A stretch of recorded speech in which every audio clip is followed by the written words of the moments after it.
किसी गांव में एक किसान रहता था। वो बहुत ही मेहनती था, जबकि उसके तीनों बेटे बहुत कामचोर थे। वो आपस में झगड़ते रहते थे। किसान चाहता था कि उसके तीनों बेटे आपस में प्यार और इत्तेफाक से रहें। एक दिन किसान को एक तजवीज सूझी। उसने तीनों बेटों को बुलाया और लकड़ियों का एक मोटा सा गट्ठा मंगवाया।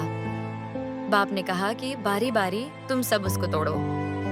किसान के तीनों बेटों ने बारी बारी गट्ठा तोड़ने की बहुत कोशिश की, लेकिन नाकाम रहे। फिर किसान ने घटे खोलकर बेटों से कहा कि अब इन लकड़ियों को तोड़ो।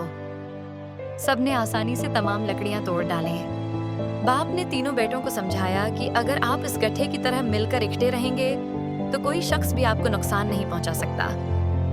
अगर अलग अलग होकर रहेंगे तो हर कोई आपको नुकसान पहुंचा सकता है। तीनों बेटों ने अपने बाप की नसीहत पर अमल करने और आइंदा कभी लड़ाई झगड़ा न करने का वादा किया।